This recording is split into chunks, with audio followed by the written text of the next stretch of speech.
This show is part of the Head Stuff Podcast Network.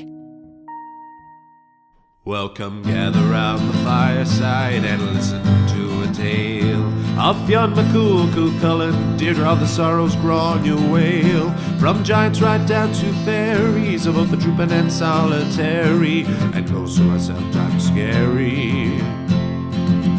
Anything goes by the fireside. Yeah. Fireside, the Puka Fireside, the Marrow Fireside. Kings and queens fighting heroes, don't you run from the fun, there's no need to hide. Sit by the fireside.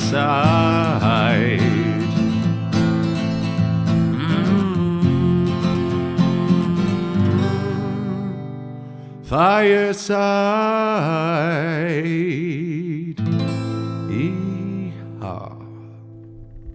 Hello and welcome to Fireside, the Irish storytelling podcast. Each episode of Fireside, we take a story from folklore or mythology, retell it, have a chat about the tale itself, and about the craft, the culture, and the history of storytelling. My name is Kevin C. Olahan. I am your host and your Fireside Bard. Welcome to episode 236 of Fireside. Today on the Irish Storytelling Podcast, we have the second part of our celebration of the 100th anniversary of Disney by exploring some of the folklore origins of some of the classic Disney movies. Last week we covered Snow White. Well, I say last week, it was actually only a couple of minutes ago that I recorded that episode. Again, we're going to release these two together. But now we move on to Disney's next folklore adaptation, their next, which would come 13 years after Snow White, which would be a movie that would financially save the company and allow them to build Disney's dream of Disneyland. And this is the tale of Cinderella. And we are going to be exploring the grim tale of Cinderella today, despite the fact that Charles Perrault's French version, which was written down a little bit earlier, although of course this story would have come from the oral tradition, would be more influential on the Disney version. But this is the version of the story that I like the most, because it's got all that grim brutality within it. But if this is your first time listening to the podcast, these are a different kind of thing that we do normally on the podcast, normally focusing on Irish and Irish folklore mythology, but they are still good examples, as they all are, of what we do here on Fireside, exploring and spreading out into various different aspects of storytelling. And if you're a returning listener, you'll be well familiar with all this, but all the usual ways you can support the podcast. You can follow me over on Instagram at FiresideBard. You can email me at thefiresidebard@gmail.com.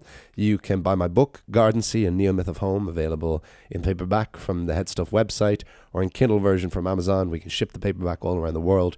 Thank you so much to all those who continue to buy the book as we lead up now to the second anniversary of the publication of Fireside, or to the publication of Garden Sea, I should say.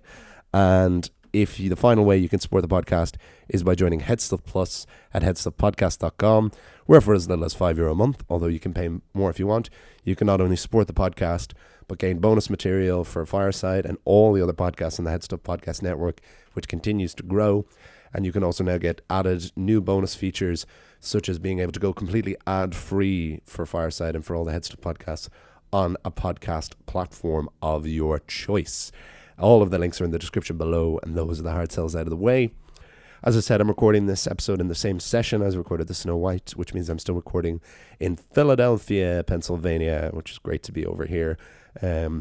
Love this city, love getting to know it, and nice to be over here for a few days before I return home to rehearsals for Describe the Night, the Soviet drama about the rise and fall of the Soviet Union through the perspective of the 7 lives, particularly that of the rise of Vladimir Putin, which is shaping up to be a really great show. Links to the tickets are in the description below as well.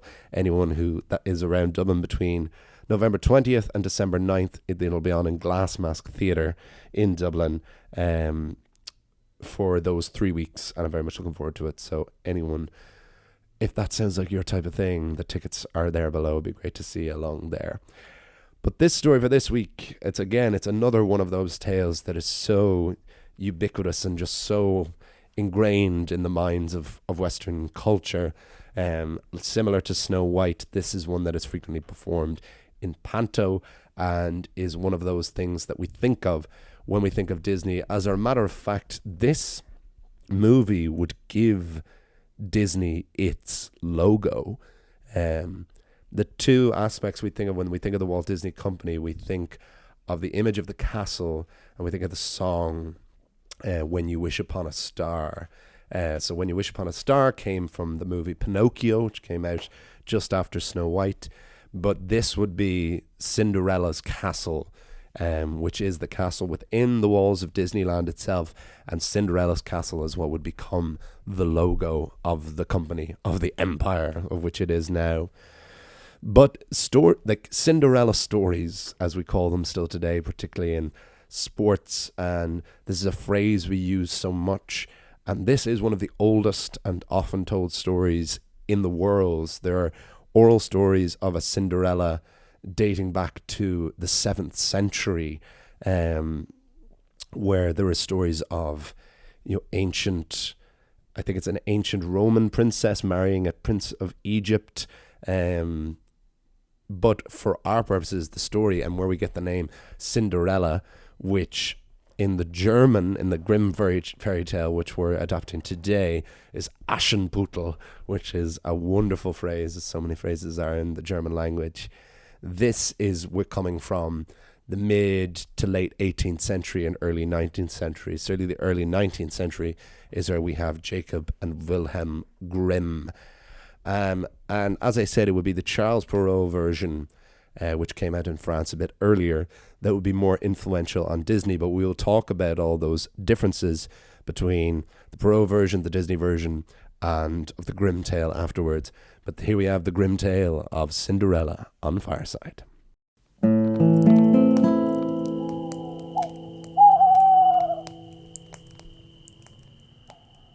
Cinderella. There was once a little girl whose mother became very ill. The girl went to her mother's bedside, and the mother made her promise to always be good-tempered and kind. The girl said, "I promise." And once the words were out, the mother died. The girl's father was rich, and within a year he had remarried. His new wife had 2 daughters of her own. They were both beautiful of face, but had been spoiled their entire lives, and their hearts had grown twisted and cruel. The sisters were jealous of their new stepfather's daughter, and so vowed to make her life a misery. They took the little girl's fine clothes and forced her to wear rags and wooden clogs. They made her work morning, noon, and night, making breakfast, mopping up, making the beds, cleaning out the fire, anything they could think of, really. And the girl was not even allowed to sleep in a bed at the end of the day. Instead, she was forced to sleep on the hearth of the fire pit. It was the closest thing she had to warmth. Because of this, the girl was always sooty and dusty, and the stepsisters gave her a cruel name, Cinderella. But for her part, Cinderella kept her promise to her mother, and despite her dour circumstances, she remained good-natured and kind. Every day Cinderella would go to her mother's grave, which lay by the dovecot where the birds lived, and she would cry into the earth.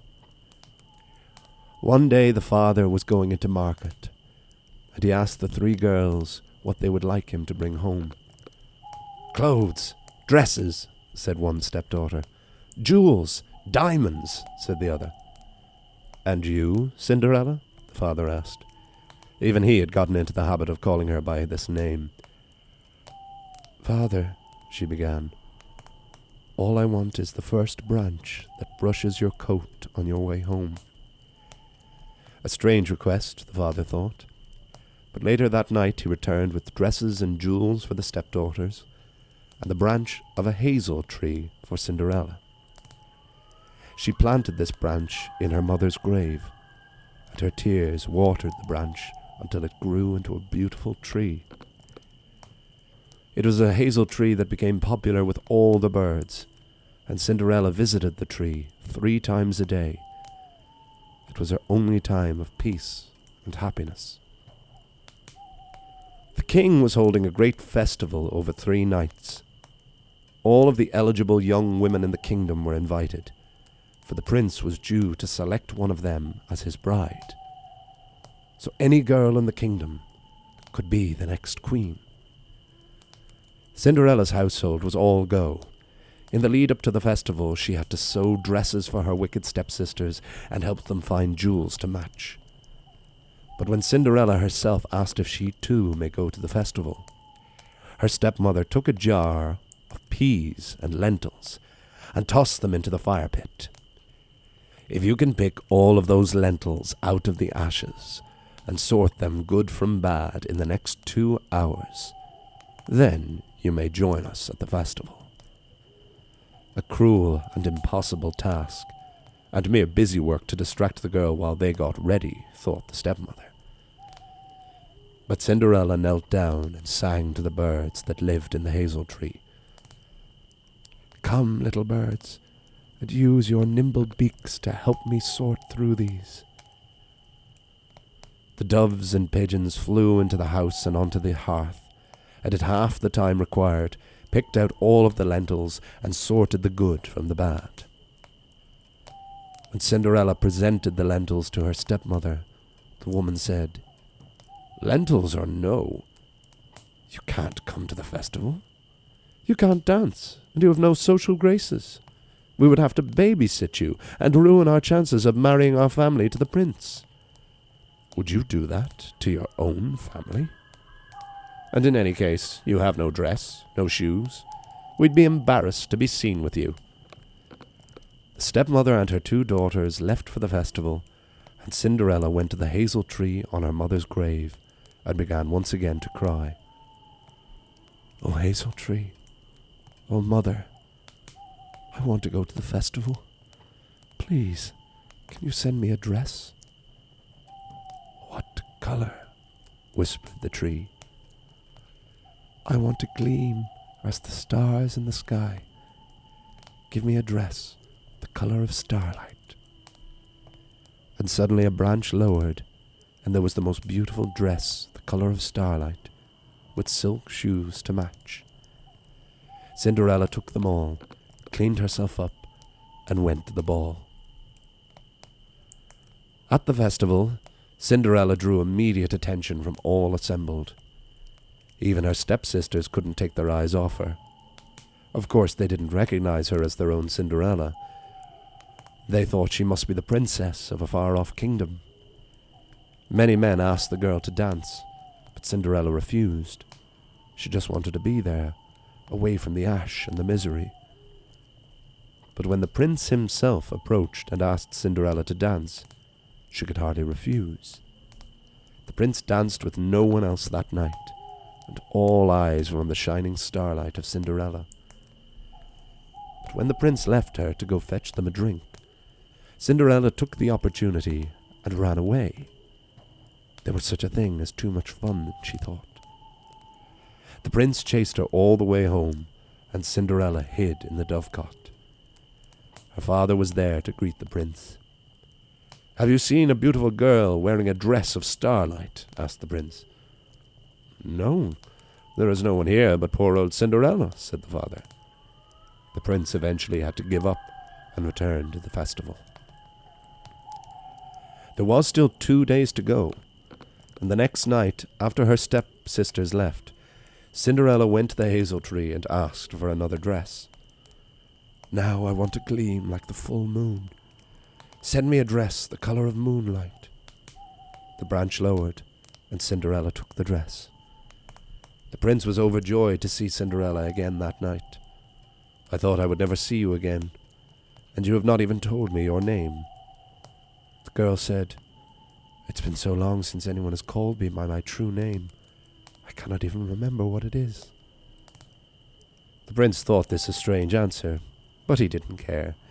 He was happy to be in the moment and dance with this girl who gleamed like moonlight. Cinderella danced all night and once again slipped away when the prince was not looking. The prince chased her all the way home, but lost her before he could catch up. There was 1 night of the festival left, and this time Cinderella wanted something the most beautiful of all, a dress that would almost blind all around her. She went to the hazel tree and asked, "Send me a dress as glorious as sunlight."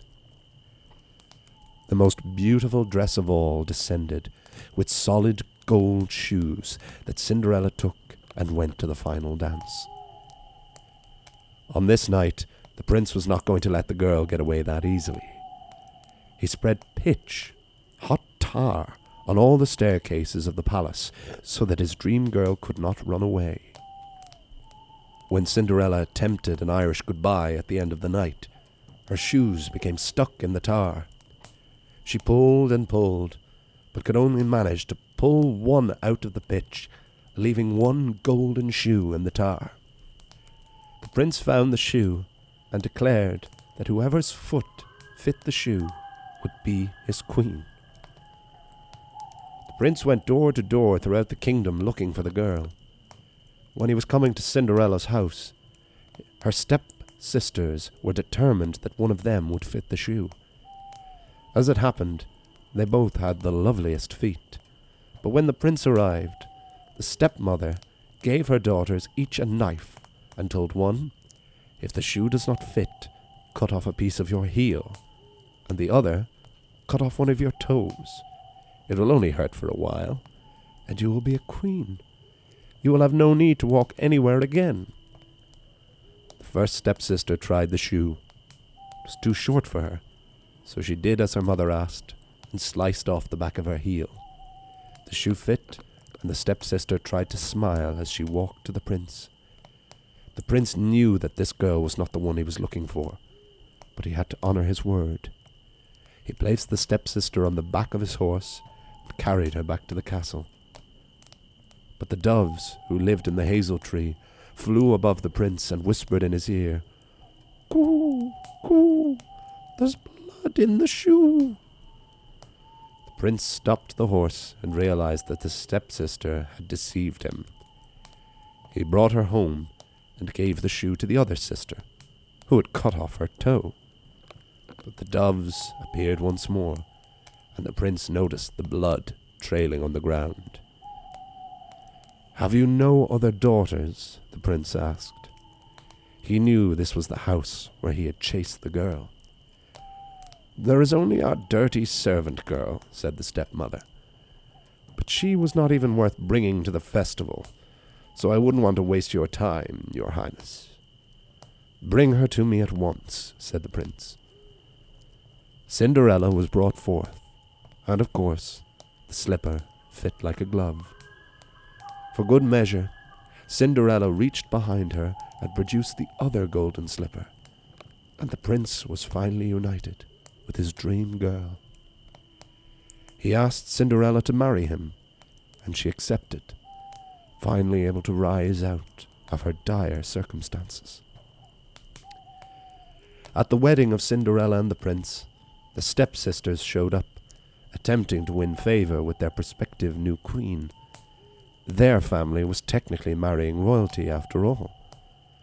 But as they walked into the church, one stepsister skulking on Cinderella's either side, the doves once again flew down and pecked each of the sisters' eyes out.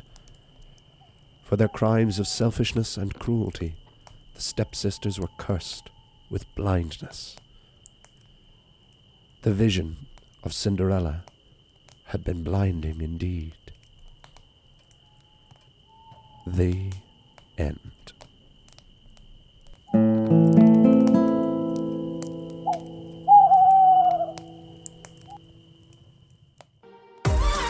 Drag Race UK is back, and if you are watching and you want to hear some outrageous opinions, some glittering guests, and some piping hot tea, tune in to Sissy That Pod with new episodes every Friday right after the episode airs. Brought to you by the Head Stuff Podcast Network. Don't hate me because I'm beautiful, hate me because I listen to Sissy That Pod.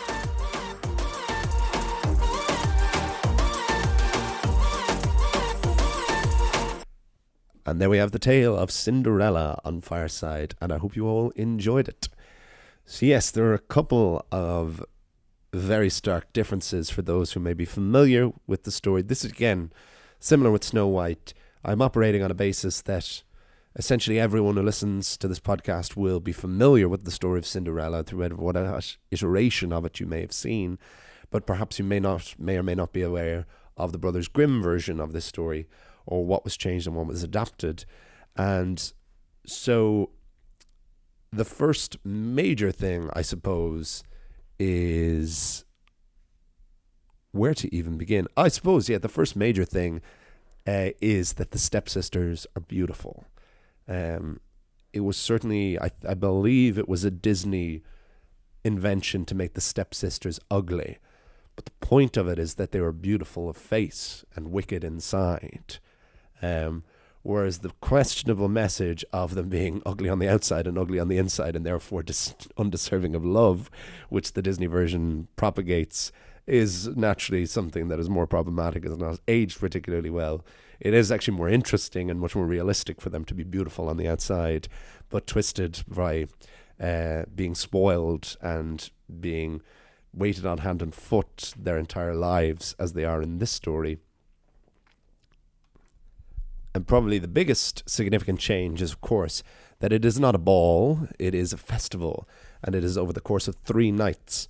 So similar to Snow White with the three visitations of the evil queen, Cinderella goes to the ball, to the festival, 3 nights in a row, each night wearing a different dress. A dress that has not come from a fairy godmother, but a dress that has come from a tree, a hazel tree. I love that it's a hazel tree, because the hazel tree is so important in Irish folklore and is considered to be one of the most magical trees, along with the hawthorn and the blackthorn. So it's great to see that in other cultures, certainly in Germany, that the hazel tree also was considered a source of magic. And it is this beautiful image of Cinderella crying into her mother's grave, into this planted hazel branch that makes this tree grow. And the hazel tree, and I suppose the spirit of Cinderella's dead mother, acts as our fairy godmother in this.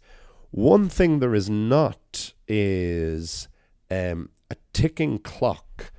That was the one thing. There is not as much of an explanation as to why Cinderella needs to run away at the end of each night. So I was going to talk about this at the end, but I suppose this is a natural point to talk about it. So Charles Perrault's version of Cinderella is where we get most of what we would associate now with the story, which includes the fairy godmother transforming a pumpkin into a carriage, and the glass slipper that has become so iconic with the story. Whereas in this version, she has several shoes, the last one being made of gold. But crucially, what Perrault introduced, which makes a lot of sense from a modern sense of storytelling, is a ticking clock, in that Cinderella has to be out of the ball by midnight, or else all of her clothes will disappear, and the pumpkin will return to normal. And it is only the shoes, the glass slippers, that are left at the end of this enchantment.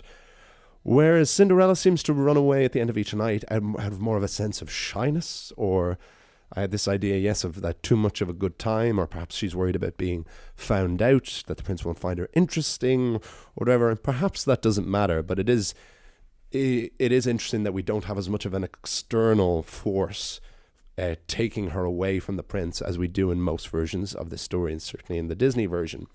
And then, of course, we have that it isn't that she just casually dropped her glass slipper running away, but it is that the prince spread tar on the steps of the castle so that she physically couldn't run away. He was meaning to trap this woman from running away from him. And she does get trapped and loses one of her shoes. And then we still have the same very famous final part of the story of trying to find the girl who fits the shoe. But we have this wonderfully dark and brutal grim fairy tale aspect of it, with the stepsisters being encouraged to slice off their heel and cut off their toes so that their shoes would fit, their feet would fit inside it. Because, of course, many people could fit the same size shoe, and the prince, it is even acknowledged in this story that the prince acknowledges that he does know that the stepsisters aren't the girl he's looking for, but must honour this vow that he made to marry whoever fit the shoe. And then at the very end, we have this final twist. So throughout the story, we have these birds that help Cinderella out all the time, from sorting the lentils to whispering in the prince's ears that that the stepsisters are not who they say they are. And finally, at the end, when Cinderella is getting married, the birds peck out the stepsisters' eyes, which again, when I was talking about Snow White, about this addendum, this final addendum that you see in a lot of Grimm tales, where the Grimm's brothers seemed less interested in the resolution of their heroes' stories than of a punishment for their villains. And we have the poor stepsister, like the queen, evil queen in Snow White, was forced to dance until she died, and Rumpelstiltskin tore himself in half. We have here that the stepsisters were blinded for their cruelty and their treatment of Cinderella by these birds. And not a great way to lose one's eyes, being pecked out by doves, certainly not. And in terms of the movie itself, so I mentioned a bit briefly at the end of last week. So it was 13 years. We associate Disney so much with the Disney princess and the brand that has become, but that is not as commonplace as one would think. As I said, so Disney never wanted to repeat himself after Snow White had become the most financially film of all time until Gone with the Wind came out a couple of years after that. But he never really had a hit again. Pinocchio, Fantasia, Dumbo, any of the movies made during World War II, none of these were as financially successful as Snow White had been. They'd been expensive and experimental, had either been mixed reviews, good box office, but still not enough to break even. And so after World War II, Disney really, really needed a hit. So only then would he go back to the familiar territory of fairy tales. And that is where Cinderella came from.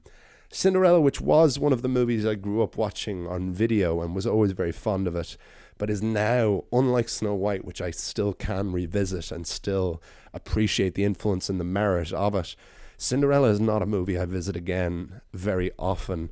I don't like the music. I hate the mice so much. I think there's nothing as much. One thing I will say is that Cinderella herself is a stronger character than Snow White is in her movie, and that is certainly true in the original story as well. Snow White is more having things happen around her, which again makes sense when you realize in the actual story she's much younger. She's only a girl of 7.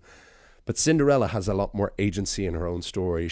All of this is put upon her from this vow she made to her dying mother, and she is the one who plants the tree, is the one who is kind to others, is the one who wants to go to the festival and makes this wish, and she is the one who ultimately rises above her station and becomes queen, and she is very active in that.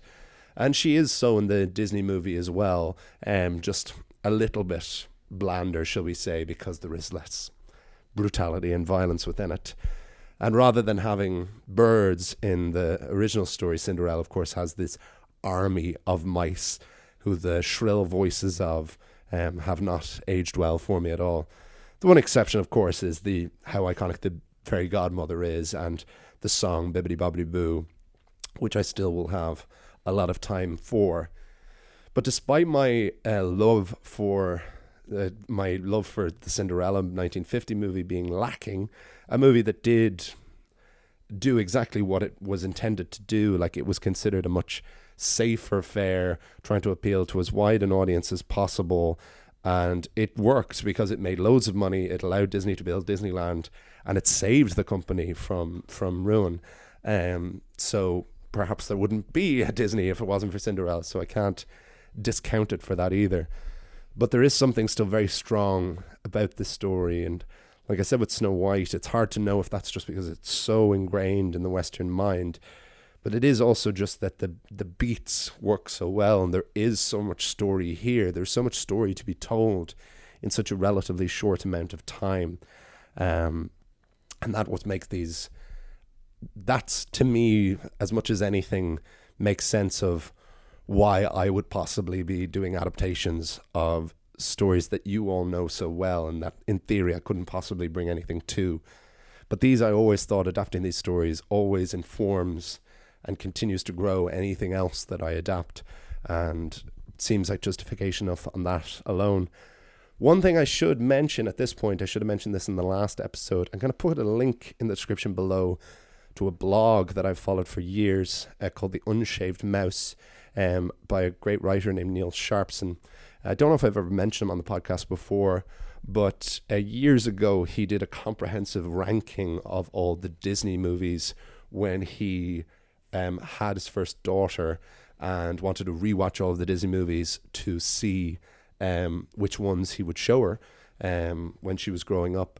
And I learned a huge amount more about the intricacies of the Walt Disney Company through this really entertaining and funny and informative blog. So I will put links in the description below, as I'll be doing so many of these Disney episodes in the next couple of weeks. Because there are thanks definitely to Sharpson for that. He added help.